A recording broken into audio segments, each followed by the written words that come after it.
Hi, I'm Esty. Welcome to this Realized Grace study on Celtic Christianity. This is session number 6 in our study, and today we turn to a concept that runs deep in the Celtic imagination, the idea of thin places.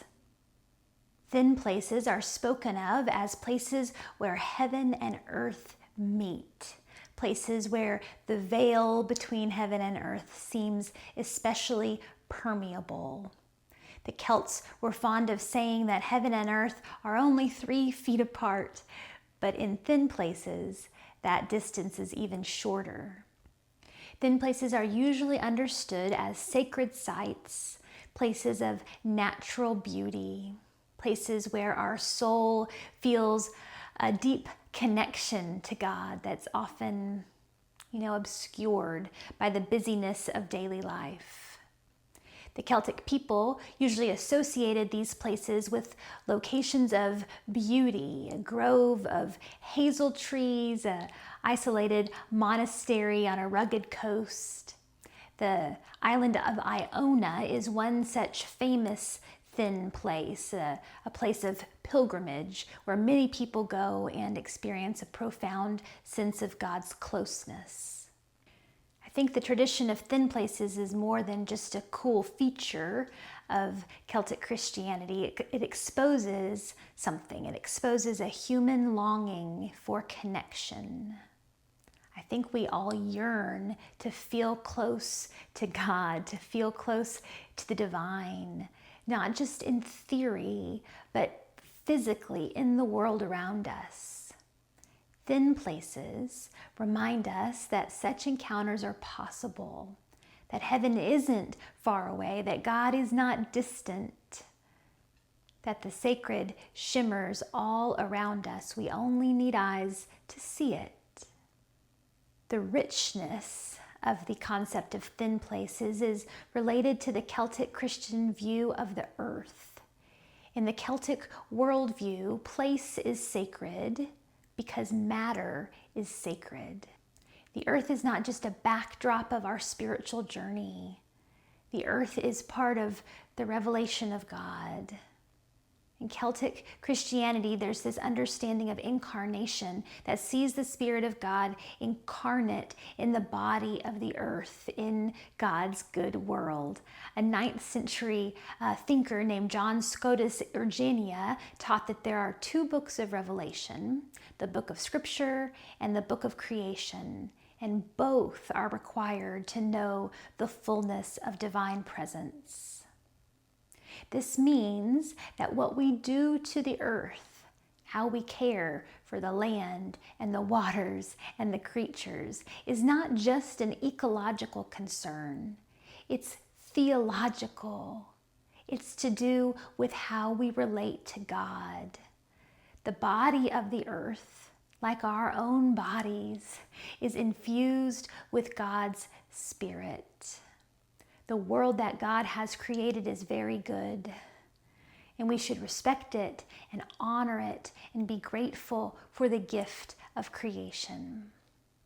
So place, matter, is sacred in the Celtic Christian understanding, and thin places are kind of like special gifts of God's good creation, places where God's presence feels very near.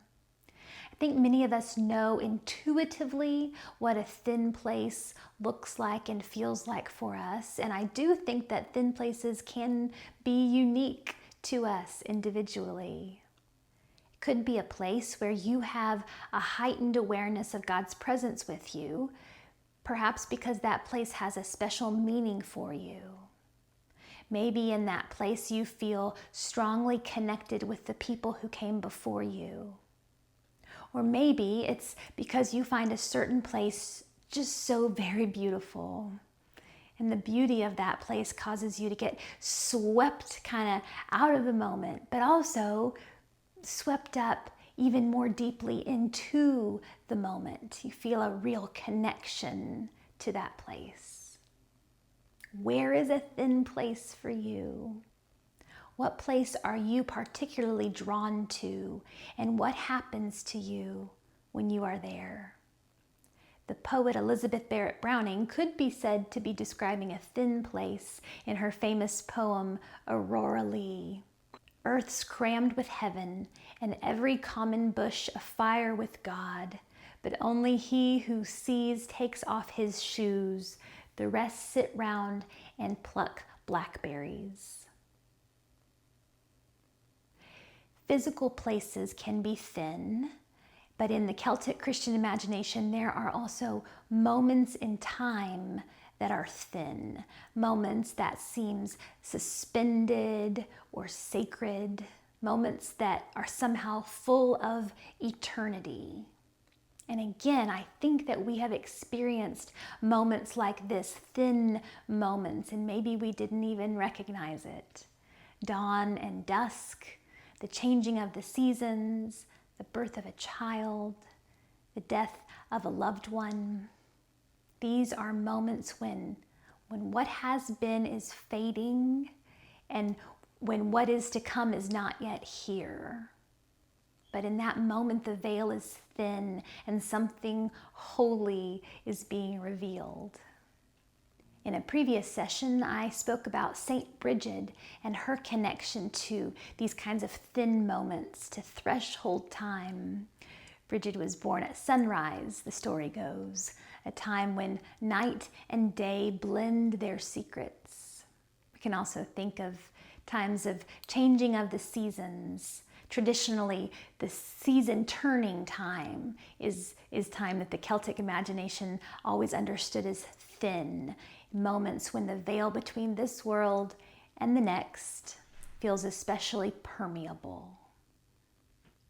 The Celts saw time differently from how we see time today. For them, time was not something to be controlled or filled or used, but time is a gift from God. An old Irish saying puts it this way: when God made time, he made plenty of it. In this sacred view of time, history is not seen as a straight line of progress, but history is something that's alive, and past and present and future, they kind of dance together. A good example is how we talk about resurrection in the church. Resurrection is not just something that happened long ago to Jesus. It's something that's continuing to unfold in the lives of God's people as we are being made new, as Christ was made new. You may have experienced thin time, but like I said, maybe you didn't recognize it in the moment, but you can look back on it now and see it with new eyes for what it was, that it was a sacred moment, it was sacred time. Maybe it was a moment of intense joy or grief that took you out of your ordinary awareness and into something more eternal. Maybe thin time for you was a gathering where time seemed to stretch and deepen and you felt part of something greater, connected to the saints who come before you and the generations who will follow.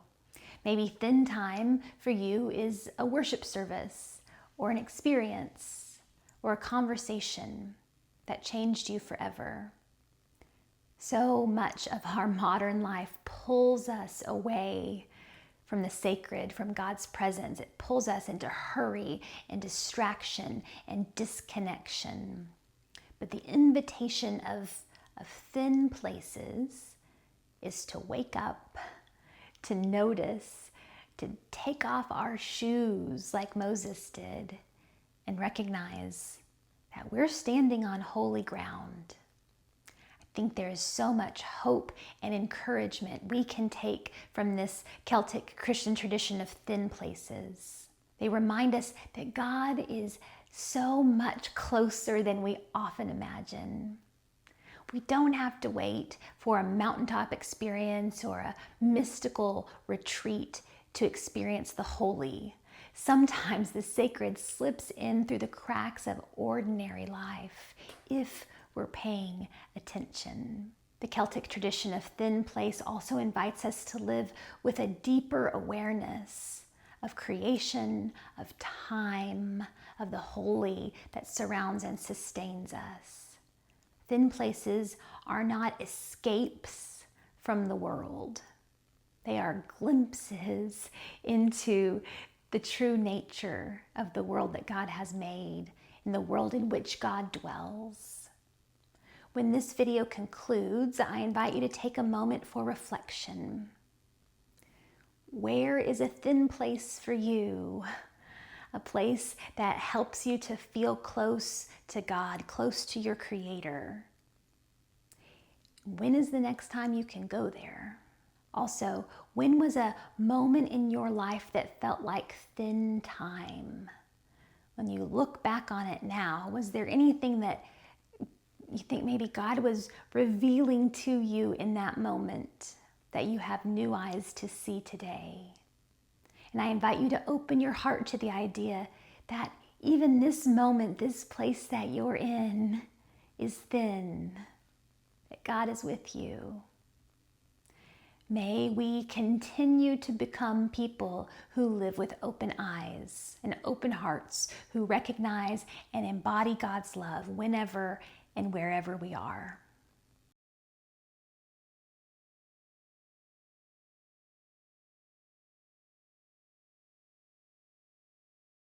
Thank you so much for watching this study video on Celtic Christianity and thin places.